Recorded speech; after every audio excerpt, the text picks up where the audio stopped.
পয়গম্বর বললেন, সম্রাজ্ঞী রানী বিলকিস পদতলে পানির ছোঁয়া লাগবে না।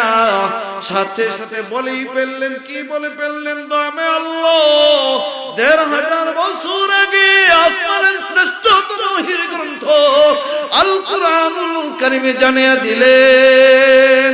সম্রাজ্ঞী রানী বিলকিস বলেই ফেললেন, ক্বালাত রাব্বি ইন্নী যালামতু নাফসি মা সুলাইমান লিল্লাহি রাব্বিল আলামিন।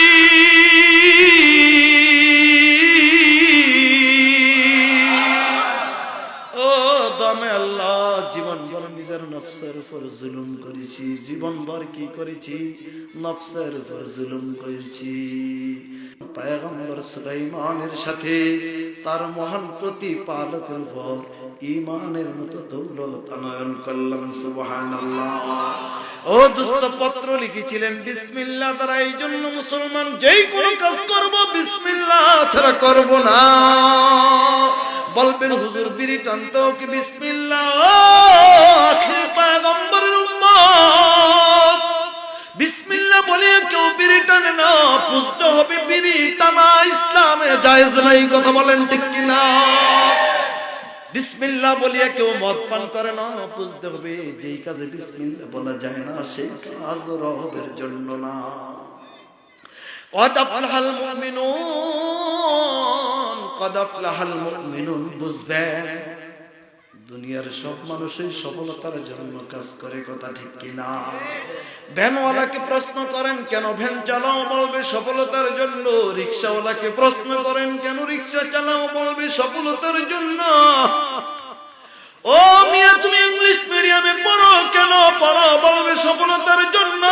তুমি কেন চেয়ারম্যান হতে চাও? বলবে সফলতার জন্য।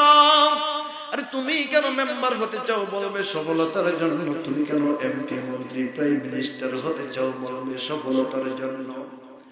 আল্লাহ পাক বললেন, ও আমার হাবিবের উম্মতিরা শুনিয়া নে, সফলতার মাপকাঠি বুঝবার মতো জ্ঞান তোমাদের নাই। আল্লাহু আকবার।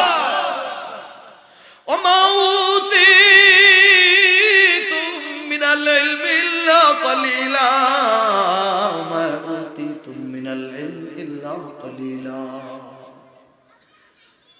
সফলতার মাপকাঠি বোঝার জন্য জ্ঞানের দরকার যে পরিমাণ, সেই পরিমাণ জ্ঞান তোমাদের নেই। ওমা উতীতুম মিনাল ইলমি ইল্লা কলিলা, তোমাদেরকে দান করেছি অতি সামান্যতম জ্ঞান। কথা বলেন ঠিক কিনা? এই জন্য আল্লাহ পাক বললেন, তোমরা তোমাদের ক্ষুদ্র জ্ঞান দ্বারা বুঝবা না সফলতার মাপকাঠি। এই জন্য আমি আল্লাহ সূরাতুল মুমিনুনের আয়াতের দ্বারা সফলতার মাপকাঠি জানিয়ে দিলাম। সুবহানাল্লাহ।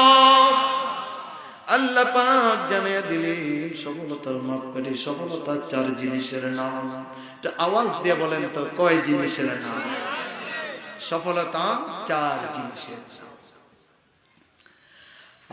সফলতা 4 জিনিসের নাম। নাম্বার 1, চিরজীবনের নাম সফলতা। কি ভাই? চিরজীবনের নাম সফলতা। কদ আফলাহাল মুমিনুন। আল্লাহ বলে দুনিয়ার কেউ সফল না। এমপিরা সফল না, মন্ত্রীরা সফল না, চেয়ারম্যানরা সফল না, মেম্বাররা সফল না, ইমামরা সফল না, খতিবরা সফল না, শিল্পপতিরা সফল না, কোটিপতিরা সফল না, শিক্ষিতরা সফল না, মূর্খরা সফল না, কেউ সফল না, কেউ সফল না। কদ আফলাহাল মুমিনুন, মুমিনরাই সফল। কে বললেন? আল্লাহ পাক বললেন মুমিনরাই সফল। 4 জিনিসের নাম সফলতা। নাম্বার 1, চিরজীবনের নাম সফলতা। কেউ কি চিরজীবন থাকতে পারবে? কুল্লু মান আলাইহা ফান।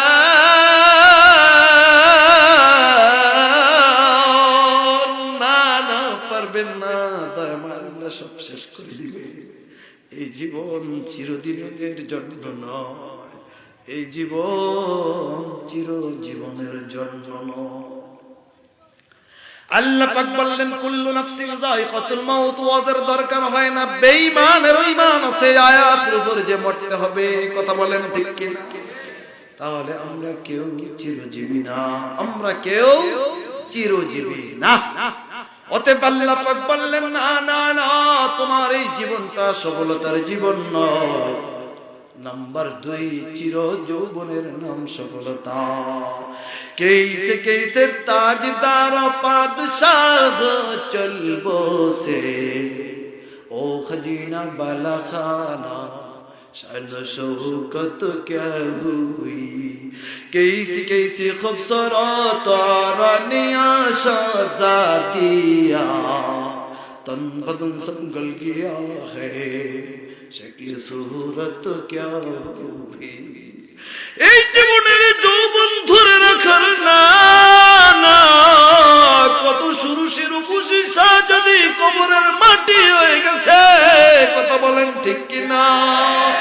এই জন্য আল্লাহ পাক বললেন না না না না, কদ আফলাহাল মুমিনুন, মুমিনরা সফল। তোমার এই জীবনের যৌবন সফলতার যৌবন না। নাম্বার 3, চির সুস্থতার নাম সফলতা। وإذا مرضت فهو يشفين وإذا مرضت فهو يشفين। সুস্থতার মালিক আমার আল্লাহ, অসুস্থতার মালিক আমার আল্লাহ। এই জন্য মাস্ক মহামারী থেকে বাঁচাইতে পারবে না, গ্লাভস মহামারী থেকে বাঁচাইতে পারবে না। এগুলো আমরা ব্যবহার করব, উপকারী জিনিস। কিন্তু চূড়ান্ত সিদ্ধান্ত বাঁচার জন্য এইটাই না। মুমিন ভরসা করবে যার উপর, ফাইন তাওয়াল্লাউ ফাকুল হাসবিয়াল্লাহ, ফাইন তাওয়াল্লাউ ফাকুল হাসবিয়াল্লাহ। মুমিন ভরসা করবে আল্লাহর উপর, আল্লাহই তার জন্য যথেষ্ট। কথা বলেন ঠিক কি না? আল্লাহ পাক বললেন ওয়াইদা মারিতু ফাহুয়া ইয়াশফিন। সুস্থতার মালিক আমি আল্লাহ, অসুস্থতার মালিক আমি আল্লাহ। অতএব বান্দা, তোমার ক্ষণিকের সুস্থতা সফলতার সুস্থতা নয়। কথা বলেন ঠিক কি না? নাম্বার 4, সফলতার মাপকাঠি। নাম্বার 4, চির রাজত্ব। কি? চির রাজত্বের নাম সফলতা। কেউ কি চিরদিনেই রাজত্ব ধরে রাখতে পারবে? ও দোস্ত, এই জন্য